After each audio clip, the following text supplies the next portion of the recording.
Frankenstein by Mary Shelley. Chapter 13. I now hasten to the more moving part of my story. I shall relate events that impressed me with feelings which, from what I had been, have made me what I am. Spring advanced rapidly. The weather became fine and the skies cloudless. It surprised me that what before was desert and gloomy should now bloom with the most beautiful flowers and verdure. My senses were gratified and refreshed by 1,000 scents of delight and 1,000 sights of beauty. It was on one of these days, when my cottagers periodically rested from labour. The old man played on his guitar and the children listened to him, that I observed the countenance of Felix was melancholy beyond expression. He sighed frequently, and once his father paused in his music, and I conjectured by his manner that he inquired the cause of his son's sorrow. Felix replied in a cheerful accent, and the old man was recommencing his music when someone tapped at the door. It was a lady on horseback, accompanied by a country man as a guide. The lady was dressed in a dark suit and covered with a thick black veil. Agatha asked a question, to which the stranger only replied by pronouncing in a sweet accent the name of Felix. Her voice was musical, but unlike that of either of my friends. On hearing this word, Felix came up hastily to the lady, who, when she saw him, threw up her veil, and I beheld a countenance of angelic beauty and expression. Her hair of a shining raven black and curiously braided. Her eyes were dark but gentle, although animated. Her features of a regular proportion and her complexion wondrously fair, each cheek tinged with a lovely pink. Felix seemed ravished with delight when he saw her.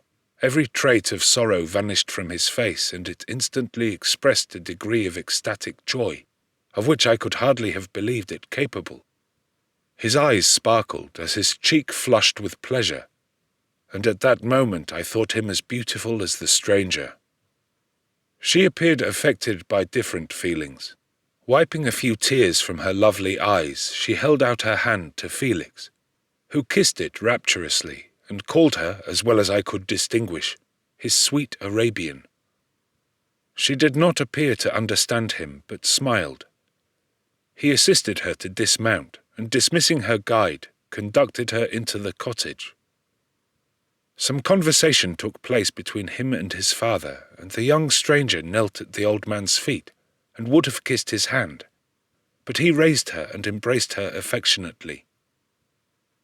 I soon perceived that although the stranger uttered articulate sounds, and appeared to have a language of her own, she was neither understood by, nor herself understood the cottagers.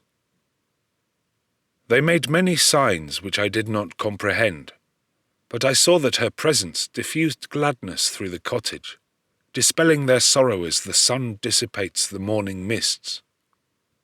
Felix seemed peculiarly happy and with smiles of delight welcomed his Arabian.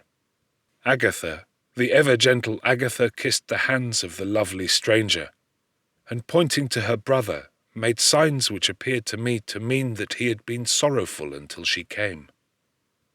Some hours passed thus, while they, by their countenances, expressed joy, the cause of which I did not comprehend. Presently I found, by the frequent recurrence of some sound which the stranger repeated after them, that she was endeavouring to learn their language, and the idea instantly occurred to me that I should make use of the same instructions to the same end. The stranger learned about 20 words at the first lesson. Most of them, indeed, were those which I had before understood, but I profited by the others. As night came on, Agatha and the Arabian retired early. When they separated, Felix kissed the hand of the stranger and said, "Good night, sweet Safie." He sat up much longer, conversing with his father, and by the frequent repetition of her name, I conjectured that their lovely guest was the subject of their conversation. I ardently desired to understand them, and bent every faculty towards that purpose, but found it utterly impossible. The next morning Felix went out to his work, and after the usual occupations of Agatha were finished, the Arabian sat at the feet of the old man, and taking his guitar, played some airs so entrancingly beautiful that they at once drew tears of sorrow and delight from my eyes. She sang, and her voice flowed in a rich cadence, swelling or dying away like a nightingale of the woods. When she had finished, she gave the guitar to Agatha, who at first declined it. She played a simple air, and her voice accompanied it in sweet accents, but unlike the wondrous strain of the stranger. The old man appeared enraptured, and said some words which Agatha endeavoured to explain to Safie, and by which he appeared to wish to express that she bestowed on him the greatest delight by her music. The days now passed as peaceably as before, with the sole alteration that joy had taken place of sadness in the countenances of my friends. Safie was always gay and happy. She and I improved rapidly in the knowledge of language, so that in 2 months I began to comprehend most of the words uttered by my protectors. In the meanwhile also the black ground was covered with herbage, and the green banks interspersed with innumerable flowers, sweet to the scent and the eyes, stars of pale radiance among the moonlight woods. The sun became warmer, the nights clear and balmy, and my nocturnal rambles were an extreme pleasure to me, although they were considerably shortened by the late setting and early rising of the sun. For I never ventured abroad during daylight, fearful of meeting with the same treatment I had formerly endured in the first village which I entered. My days were spent in close attention, that I might more speedily master the language, and I may boast that I improved more rapidly than the Arabian, who understood very little and conversed in broken accents, whilst I comprehended and could imitate almost every word that was spoken. While I improved in speech, I also learned the science of letters as it was taught to the stranger, and this opened before me a wide field for wonder and delight. The book from which Felix instructed Safie was Volney's Ruins of Empires. I should not have understood the purport of this book had not Felix, in reading it, given very minute explanations. He had chosen this work, he said, because the declamatory style was framed in imitation of the Eastern authors. Through this work I obtained a cursory knowledge of history, and a view of the several empires at present existing in the world. It gave me an insight into the manners, governments, and religions of the different nations of the earth. I heard of the slothful Asiatics, of the stupendous genius and mental activity of the Grecians, of the wars and wonderful virtue of the early Romans, of their subsequent degenerating, of the decline of that mighty empire, of chivalry, Christianity, and kings. I heard of the discovery of the American hemisphere, and wept with Safie over the hapless fate of its original inhabitants. These wonderful narrations inspired me with strange feelings. Was man indeed at once so powerful, so virtuous and magnificent, yet so vicious and base? He appeared at one time a mere scion of the evil principle, and at another as all that can be conceived of noble and godlike. To be a great and virtuous man appeared the highest honour that can befall a sensitive being. To be base and vicious, as many on record have been, appeared the lowest degradation, a condition more abject than that of the blind mole or harmless worm. For a long time I could not conceive how one man could go forth to murder his fellow, or even why there were laws and governments. But when I heard details of vice and bloodshed, my wonder ceased, and I turned away with disgust and loathing. Every conversation of the cottagers now opened new wonders to me. While I listened to the instructions which Felix bestowed upon the Arabian, the strange system of human society was explained to me. I heard of the division of property, of immense wealth and squalid poverty, of rank, descent, and noble blood. The words induced me to turn towards myself. I learned that the possessions most esteemed by your fellow creatures were high and unsullied descent, united with riches. A man may be respected with only one of these advantages, but without either he was considered, except in very rare instances, as a vagabond and a slave, doomed to waste his powers for the profits of the chosen few. And what was I? Of my creation and creator I was absolutely ignorant, but I knew that I possessed no money, no friends, no kind of property. I was besides endued with a figure hideously deformed and loathsome. I was not even of the same nature as man. I was more agile than they, and could subsist upon coarser diet.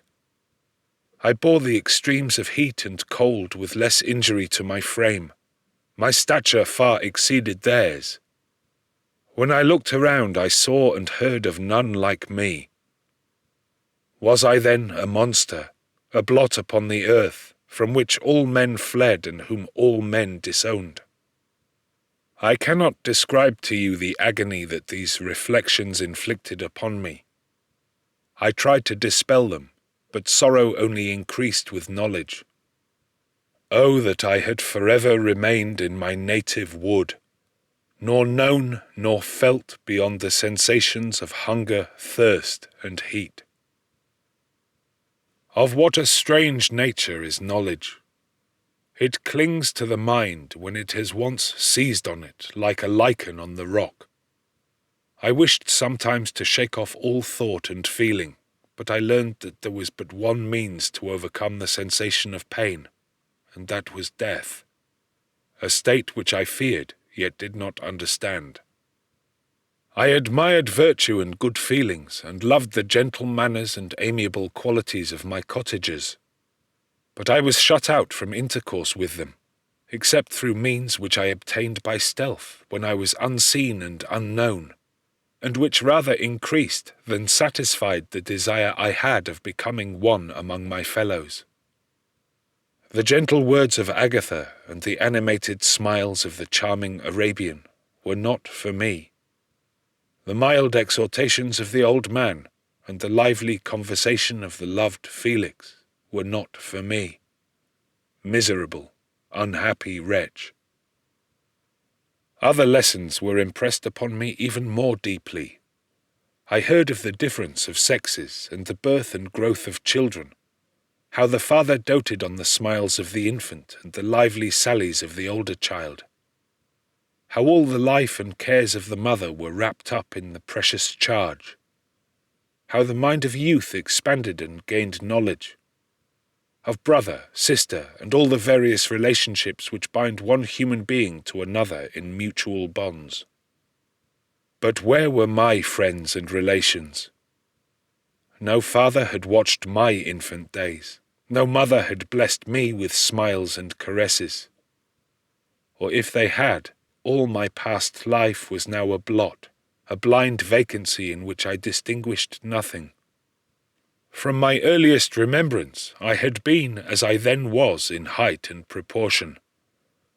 I had never yet seen a being resembling me, or who claimed any intercourse with me. What was I? The question again recurred, to be answered only with groans. I will soon explain to what these feelings tended. But allow me now to return to the cottagers, whose story excited me in such various feelings of indignation, delight, and wonder, but which all terminated in additional love and reverence for my protectors, for so I loved, in an innocent, half-painful self-deceit, to call them.